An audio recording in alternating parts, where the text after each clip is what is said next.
The Trap Set will always be available for free, but we rely on donations from our listeners. Please visit our website at thetrapset.net and click donate. Subscribe to our show on iTunes, and if you enjoy what you hear, give us a review. This episode of The Trap Set is brought to you in part by Colectivo Coffee, handmade coffee since 1993. Check them out online at collectivo.com.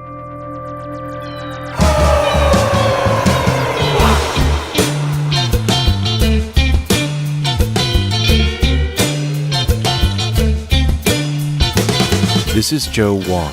Welcome to The Trap Set, where each week we explore the lives of drummers. I'd like to play something for you.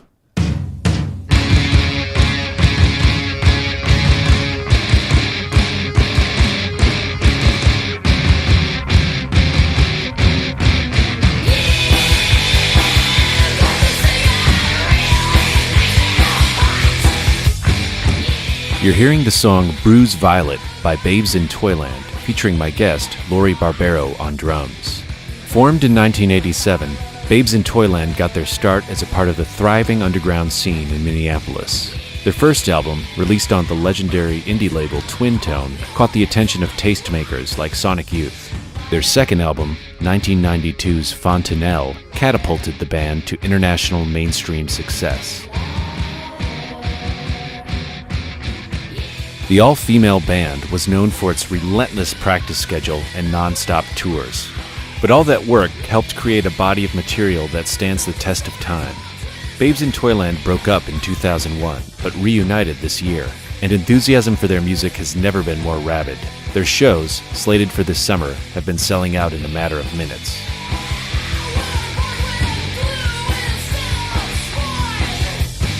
Now here's our interview with Lori Barbero. Doing pretty great. I'm kind of floating today. It's nice. Why are you floating? So we played our first show last night. And you came in from Minneapolis to play? Yes. Kat and myself now live in Minneapolis. I just recently moved back from Austin, Texas, after living down there for 7 years. Moved back to Minneapolis in November. What sparked the move back? Long story short. Short story long. Long story long. Let's see. I got in an accident July of 13 inside a home improvement store that is very large in the country. And an employee dropped a 63-pound box on top of me. 6 months of physical therapy, all that stuff later. Lost my job. Couldn't work, had to stay in Minneapolis to do physical therapy because that's where the accident happened, and I got all that stuff. I went back to Austin, didn't really pick up any more shifts where I worked at because I was gone for 8 months. Where had you been working in Austin? At a honky tonk, a really great honky tonk called the White Horse. Is there a mechanical bull there? There is not. And but yeah, so I just couldn't get my groove back. And then when I had my deposition with them, they basically lied about every single detail. But it was really a nightmare. And Did they at least pay for your physical therapy and all that, or not? And oh man, yeah, they're pretty evil. I ended up going back to Minneapolis because I own a house there that I bought actually 23 years ago this Valentine's Day in a couple days. Excellent. Yeah, so it's now 115 years old. It's about 4,000 square feet. Okay, let's go back to the beginning. Are you from Minneapolis? I was born there, yes. What did your parents do? My father was a Marine, and then he was a computer programmer. He was a pioneer. He did the computer programming for IBM, Control Data, Pillsbury, which is a company that's out of Minneapolis. Did he ever bring you in? Yeah, oh yeah. I went down to where he did all this quite a bit, and they'd shoot out the paper, and it was just crazy. And I remember one year for my birthday, he printed out "Happy Birthday," and it was about 50 feet long, and it was so cool. I thought I was the coolest girl in the world. I'm like, my dad's the coolest thing in the world. He passed away about 24 years ago now at the age of 55 suddenly. So sorry about that. Yeah. So, and so I miss him, and he was a huge supporter of Babes In Toyland. And I wasn't very close to him, but towards the end, before he died, when he didn't know he's going to die, I don't think, or maybe some people, I sometimes think that people don't know they're going to die, but things happen where they put everything in order before they leave unknowingly. So, and then my mother, she was a key punch operator back in the day, and then she was like a homemaker, I guess. So when did you get into music? At the ripe age of 26 or 27. Really? Yep. And you weren't a music fan or anything like I was that? okay. As a drummer, I was 26 or 27 when I started playing and self-taught myself. And so I started when, I guess, a lot of people are already retired and everything. But no, music, I've been, my first concert was the Jackson 5 in 6th grade. Was it even a fantasy to become a musician someday? I didn't really ever think of what I was going to do. I always thought I always really just loved animals. I always wanted to do something to do with animals ever since I was a kid. And I really liked that. But then I just was really just a music fanatic. Before the band started, I had a record label, Spanish Fly Records, and I because I went to so many shows and I grew up with Husker Du and the Replacements and Loud Fast Rules before they were Soul Asylum, and I saw Prince when there was 60 people there, back in the day and stuff. It just music was, and then being in Was New that York all City after in high school or before? Yeah, that was after high school. After high school, okay. And so, and then when I moved, after I graduated from high school at Pearl River High School, I went to Key West, Florida. What took you down to Florida? A gentleman that I used to be my boss or owned a Nathan's. So you worked at Nathan's in New York? I did in high school. Awesome. I did in Nanuet, New York. And so the owner, when I graduated, I was like his daughter, and he didn't have any daughters, he didn't have family, and he gave me a houseboat. And so I went and lived what? in Key West, Florida. He just gave you a houseboat? Yeah, after I graduated. All you had to do was work at the hot dog stand and you got a houseboat? What about any of the other employees? Did any of them get anything? That I don't know, because I took off and went and lived on a houseboat in Key West. So I had to do some work on it. He had it. It was just this older man, and he was like a father figure to me because my father and I just really weren't that close. And did you and your father fight a lot, or was it just kind of like you were interested in different things and you didn't have much communication going? Yeah, he was an alcoholic, and so he's kind of invisible. He just really wasn't involved in the family very much, and he would be just gone, and he'd travel, and it was just a really. It saddened me that I wasn't close to my father, but it was just the way it was. And then when I went to see David Bowie, when I was probably, I guess, I can't remember what grade I think I was a senior, but he was furious because I don't know what pushed his button, but he said, something about Bowie, and kicked me out. And that was when I just kind of went out on my own. So I've been on my own for 3/4 of my life. I mean, I was young. I was 17. So you were really on your own? Yes. And what did your mom have to say about that? She didn't really have anything to say about it because she was the enabler? Yes. Got it. And now my mom is great. Yeah. Do you feel like she's become more of her own person in the last couple decades? Oh, yes. Yeah. So, yes, a lot. And so she's really wonderful and great and active and fun, and we're really close. Great. Yes. Did you get the alcoholic gene? I think since I've quit drinking liquor, it's been a couple years for that. You know what? I'm a binge drinker. I won't drink for a long time, and then I can get drunk. But you know what? I haven't really drank heavy for quite a while now. How did you get into drums? Did you play any other instruments first? I never did. Okay. Nope. That's back in probably 85, 86. There was a band in Minneapolis called Run Westy Run. Then the one time the drummer didn't show up, and I was at rehearsal with them, and Jim Harry, who was their friend, and I think they rehearsed at his house, said, "Lori, you should just get on the drums." And I just got on there, and they were playing, and he just said, you're kind of a natural. I'd never played before. He goes, you're really kind of a natural. So when Bobby Joslin, the drummer, was selling his drums, Jim Harry called me and said, Lori, you have to buy these drums because you really should drum. Because I kind of always wanted to be a drummer. Anytime I'd watch the band, I would always watch the drummer, and I just danced to the drums. Like, since I can remember, I loved the drummer and the beats. I always listened to the drums. Did you ever ask your parents for a drum set or for No. drum lessons? No. No. Okay. Nope. No. You just had a natural ability when you sat down and started jamming? I guess so. I'm very backwards. I don't know how to read music. I don't know how to write music. I don't know paradiddles. I don't know any of that stuff. The way that I play is probably not. I don't really know how I play, but it's very primary and just very. I don't know. An old boyfriend of hers used to make fun of me. She told me this back in the day, and then actually I saw him years later, and he told me, he said, I used to make fun of you all the time, Lori, because you're drumming, blah blah blah. And he said, one time when you didn't when you weren't there, I tried to play a song, and he was a musician, he was in many bands. He said, I had no idea how to do what you did. And he said, ever since that day, he was like, I need to shut my pie hole. Well, that's good. So, How often does somebody actually come and apologize for something they said behind your back?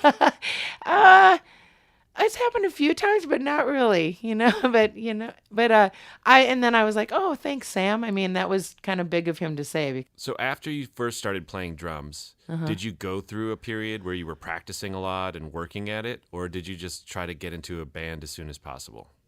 Okay, so after I did buy Bob Joslin's drums. They were very cheap. I think they're $250.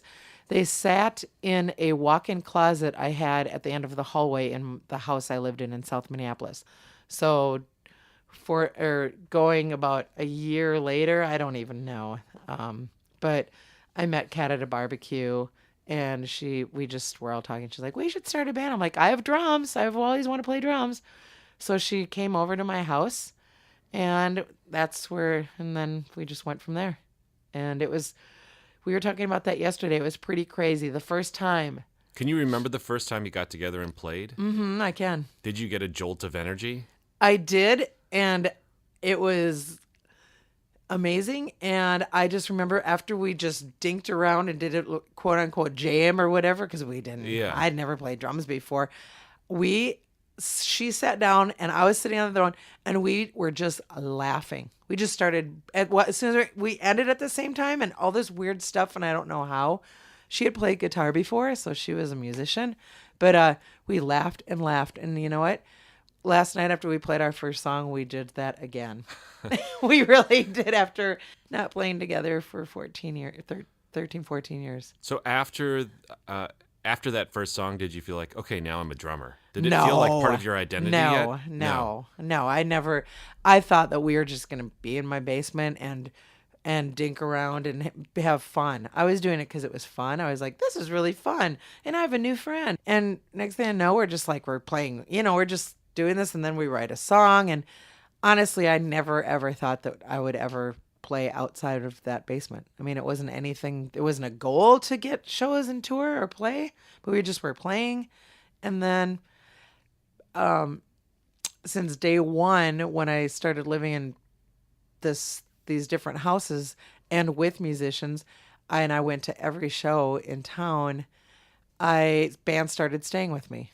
And since day one, I was also did all ages shows before they had those, because there was nowhere for kids to go to. So I did minor. So you were setting them up. I was. So you were managing bands, setting up shows. You have an entrepreneurial mind, but you weren't ever applying that to your own band. No. You were just like, this is my fun. Yeah. I started project. doing that. I started that playing in 86 or 87. And so from like 1980, I had punk rock bands staying at my house and did the record, Spanish Fly Records. That was a little bit later. But, and then managed bands, and I did everything in the band world, went to every show, every single night. I mean, I was out 7 nights a week for probably, I'm not even kidding, probably 15 years. Who are some of the bands that stayed at your house? Oh my God.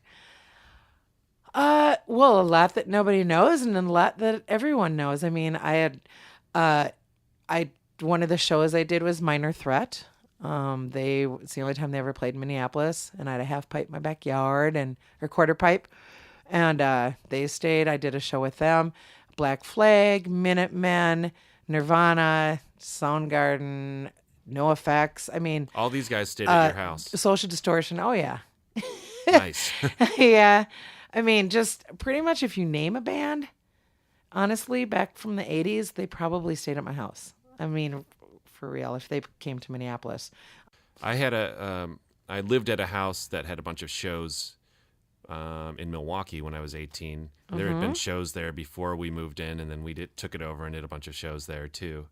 And then the weird thing that happened was, like recently, there was a show on TV called Hoarders. Oh, yes. And the very first episode takes place at that punk house. Like somebody moved in and started hoarding stuff at that house and made it way more disgusting than even we made it. It was insane, but it was really surreal. I didn't know that it was going to be this house that I had stayed at. And so like 10 years later, I see this footage of a woman at the house that I stayed at in Milwaukee who hoards like meat and all sorts of Hoards other... meat. Yeah, I mean, she had like in the place where there were shows in the basement. You could still see like stickers for bands and stuff, and there were these like chests of meat down there. It was just disgusting. Yeah, I had bands play in my basement too. When did you start playing shows? Was the first show you played in your basement?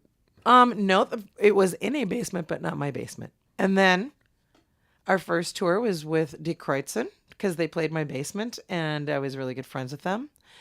And were you the one that was primarily hustling for the band, or was it all I was of the you? hustler. I still am the hustler. I'm the caretaker. I'm the oldest.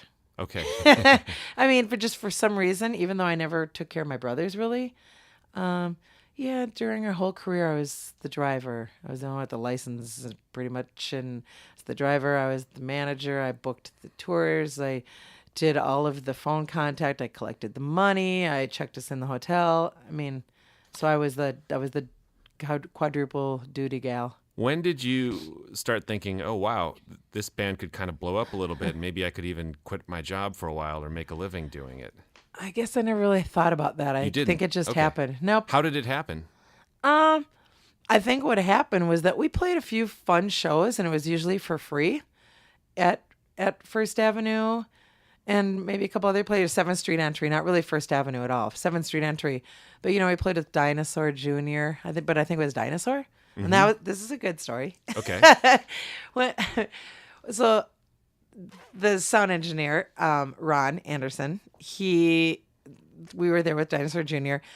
We took the stuff out of my basement, like all the gear and everything, and I didn't know how to break down the drums. I didn't know how to set up the drums. I was not a drummer. I just played in the basement, and so I think maybe Bob Josem set them up for me. I don't know. So we had a van. So I had to carry stuff up the steps and put it in the back of the van, like how it was set up downstairs, so I knew how to set it up again. Uh-huh. And drive really slow, because I only lived about maybe a mile from 7th Street Entry at that time in South Minneapolis. And so we drove down there, unloaded it, set it up. And so I'm sitting there, and I was so nervous. My leg was going so fast. And there's microphones on everything. And I was like, this is the real deal. And I hear Ron go, "Okay, Lori," because I know him. "Lori, hit the snare." And I'm just kind of sitting there, and everyone's looking at me. Jay Mask's he's like, "Hit the snare." And I'm just sitting there, and I'm getting more and more shaky. My heart is beating harder. Just talking about right now, my heart goes because it brings back this memory. And he's like, "Is there anything wrong?" And I just bend down onto a microphone that's in front of me on one of and I go, "Which one is the snare?" that was the true story. So, I think when I realized that actually it was the real deal is when Sonic Youth asked us to go to Europe. When was that? It was in 92. 90, excuse me. So from your first show to going on tour in Europe, you must have gone through a phase where you kind of developed your confidence as a drummer and felt more comfortable? No. I don't think so. I think I just kind of went with the flow, and I was still just sloppy and you're just like okay with not knowing. I was. Yeah. That's great. I really was. Yeah.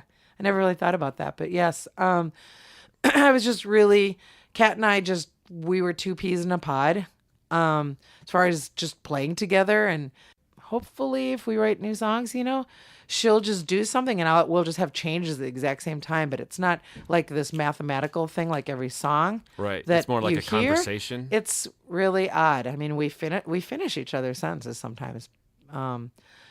Maybe we will start again. Has it always been like that? Like you just had a click Yep. from the beginning? Mm-hmm. Yeah. I mean, she was kind of the aloof girl, she was always around the boys. And I mean, I had a lot of male friends, but I also had female friends and was friendlier to women. But after, I think she was just a little shy and all that stuff. And after we became friends, I just remember it just being kind of like that. But we have a really great musical relationship. And now again, we did not have the best relationship for quite a few years, which I mean, we just didn't speak for many, many years. Yeah. And so, time heals, love heals, and it's really, really great. And I can't be happier right now. Was it always really fun, or did it lack some of the energy that you had when you were first playing in the basement? You know what? I honestly feel like I just maintained a joy. It just really was really great. And I remember early on, I remember sitting outside our rehearsal space along the wall of the liquor store that's behind the house. They had a parking lot. And I remember sitting out there probably when I smoking a cigarette with them. And I said, this is a blast. And I'll tell you that the second that it's not fun, I'm done. And that was really early on in our days. And I truly believe that. I was like, I'm not going to do this if it's not fun, because it was just so much fun. And I was just like, oh. And it really lasted until it wasn't fun and it ended. What made it so it wasn't fun? Something, an event happened. And so that was the end of it. I didn't know that it was going to be the end, but an event happened. Can you tell me what it is? Yeah, Kat went to Europe and she hired two girls and they did a bunch of Babes In Toyland songs, like 14 or 15 Babes In Toyland songs on tour Why? as Babes In Toyland. I don't and she know. didn't tell you about it? Nope. And there weren't any fights about, like you weren't getting in fights beforehand that triggered it? No. No. No. And now you're friends again. So Yes. how did you work through that? Did you just forget about it, or Yep. did you bring it up again and figure out what was going on? Like I said, time heals, and you can't live with that. Right. That So negative. you just were able to let go of it. I was. Okay. I told people that Babes would never, ever play again. I mean, I would say never, ever, never. That will never happen again. I mean, but, just that. And, but, time heals. And When did that happen? When did you guys break up? that would have been probably 91 or 92. Okay. And then I didn't talk to Kat for probably like 12 years, I guess, until last year. Or maybe the summer before. I talked to her on the phone once. No, the first time I talked to her was after Tim Carr, our A&R man, Tim Carr, who it's hard to do all these shows without him around. I expect to turn around and see him. He was our fourth member in the band. He was our A&R man, and he was a really beautiful man, but he died about 2 years ago now, I guess, in Thailand. So you talked after that. Yep, I had to call her. That was I just had to call her. I was just like, I just got to drop everything in respect to Tim and Kat and myself and our relationship and our family. I have to call Kat and tell her about Tim Carr. Okay. So, and then she called me back, and then we just started talking from then. And then I was back in Minneapolis and visiting, and I went over to her house and said hi, and we hugged and cried and sat and talked for a while. And I just had to just let everything go and then baby steps and not be best friends and not, open up and, and just take baby steps. And then we had some time together, and I said, that could easily happen again. Not talking it for 12 years, I could flip a switch like that, but you just have to be honest, and you have to be, and our relationship is completely different and very respectful and great right now. And, and so you just have to let go of stuff. You can't take it to your grave. And living with that, I realize how, even though I didn't sit around and go, I just had to sever the relationship. I guess it just really bummed me out because Kat and I spent many, many years of our life together experiencing the best things I've ever done in my life. And there's only one person that would understand that. Well, and then we had, Michelle, whose birthday is today. Happy birthday, Michelle. And hopefully she's having her baby today too. That would be great. But anyways, and then there was Maureen. Maureen was in the band for 5 years and we were band for 17 years. And then we had a couple hires, but, and then Michelle came back after Maureen quit. So, Michelle was in the band twice, but Michelle is pretty much the original bass player. And then towards the end, and then when she was done, we did a couple tours with a couple hires, but after Babes ended, what did you do? What were you doing with all that time that had once been devoted to the band? I started bartending. I DJ a lot, and I still DJ a lot. So I did a lot of DJing. I played in a little band in Minneapolis with a woman, and it was called Egg Twist. We were just a 2-piece. That was, I think we played maybe 3-4 times. I don't even remember. And then after that, I was in another band called Koalas with my really great friend Rita. And was it 3 gentlemen? 3 other gentlemen? 2 other gentlemen. Can't remember. that was weird to be in a band with guys. It's way different. They're really bossy. They were I was just like, wow, tell me what to do. I'm like, I don't play like that.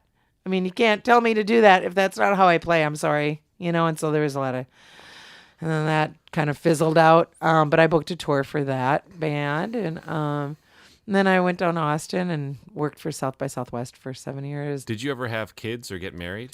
Nope. Never married, never children. I have a dog. I have a boxer, but nope, that never happened to me. I was engaged a few times and that I broke them all off. A few times to different guys? Yes. Okay. And I broke them all off. And then if I would have got married, I probably would have never been in the band. Oh, right. I guess. Some of them were before the band. Yes, even 2 happened. of them were. So, and I'm still friends with 2 of them. I am. I mean, it's Cool. really great. I'm still friends with 2 of them. And but nope, it just never was in my cards. And quite honestly, I never wanted to have children. I'm Sagittarius. I have. What does that mean? Wings. I don't know what. I have wings on my it. heels. Okay. I really. It's hard. So is Babes doing some more touring? Oh, we're going to Europe May 22nd to do the UK, Scotland. Then we do Primavera Festival in Barcelona. Great. And then we go down to Italy. And then we roll into, I think, Portugal. And I think we might be doing France. I can't remember. But do you have goals for the future for the band? Or are you just, like always, are you just going to let it happen? Nope, it happens. I have no goals whatsoever. Are you where you want to be in life? Are you happy? Are you I am really happy. living where you want to live? Right now I am living where I want to live. I don't know if I live? want to keep my 4,000 square foot house that's 115 years old and being single. It's really hard. Mm-hmm. And I don't have a house boy yet. But I don't know how, I might want to just I just am thinking about really just getting a tiny little house and then I can just leave and travel. I love traveling. I like getting out there and all that kind of stuff. And when you have that giant monstrosity, you just always are going, oh God, I have this. And it's just a lot. Well, Lori Barbero, thanks so much for being here. You're really great, Joe. Thank you. Thank you. It's really a pleasure. Thank you. The Trap Set is produced by me, Joe Wong, along with Chris Karwowski, who also edits the program. Follow us on Twitter, Instagram, and Facebook at The Trap Set. And visit our website, thetrapset.net, to subscribe to our show for free. If you enjoyed what you heard today, please donate to our show. If you can't afford to donate, please tell a friend and give us a good rating on iTunes. Contact us at thetrapset@gmail.com.